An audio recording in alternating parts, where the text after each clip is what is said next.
की चक्की में पिसते अवाम पर एक और महंगाई बम गिरा दिया गया। रात की तारीकी में डेयरी फार्मर्स एसोसिएशन ने दूध के रेट बढ़ा दिए। डेयरी फार्मर्स, मिल्क रिटेलर्स और होलसेलर्स ने मुशावरत के बाद दूध की कीमतों में 20 रुपये फी लीटर का इजाफा कर दिया है, जिसके बाद कराची भर में दूध 170 रुपये फी लीटर फरोख्त होगा। आपको अपडेट कर रहे हैं। महंगाई की चक्की में पिसे अवाम पर एक और महंगाई बम गिरा दिया गया। रात की तारीकी में डेयरी फार्मर्स एसोसिएशन ने दूध के रेट बढ़ा दिए।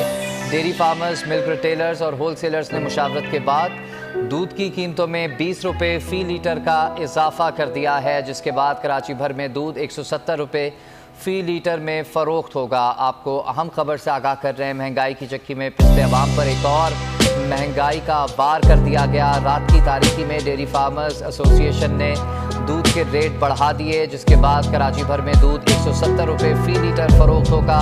दूध की कीमतों में 20 रुपये फी लीटर का इजाफा कर दिया गया।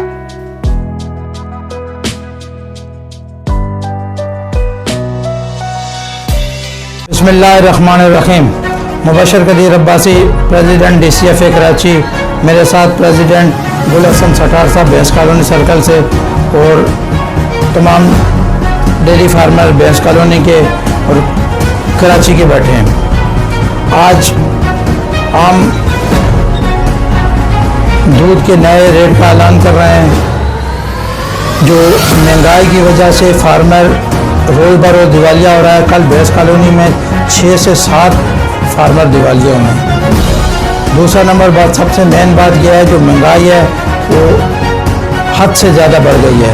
और कमिश्नर काजी साहब हमें कास्ट ऑफ प्रोडक्शन के मुताबिक दूध का रेट नहीं दे रहे, तो लिहाजा ये हमारी मजबूरी है दूध का रेट बढ़ाना। हमें मज़ीद और ही बढ़ेगी, कम तो हो नहीं रही, मज़ीद बढ़ी चली जा रही है। हर आदमी परेशान है, ना काम है ना धंधे। तो अच्छी नहीं है, महंगाई होगी, आगे मज़ीद बढ़ेगा। काम कारोबार है नहीं, महंगाई बढ़ेगी। बजट में गरीब आदमी तक कुछ होगा नहीं, ये सब कुछ ऊपर ही ऊपर हो जाएगा और एंड में यही पता चलेगा जी रेट बढ़ गए। गरीब आदमी को किसी भी चीज़ की तवक्को नहीं है हुकूमत से। आने वाले बजट में यही होगा कि सब सरमाएदार के लिए होगा, गरीबों का मज़ीद बेड़ा गर्क होगा, गरीबों को मज़ीद तबाह और बर्बाद करेंगे।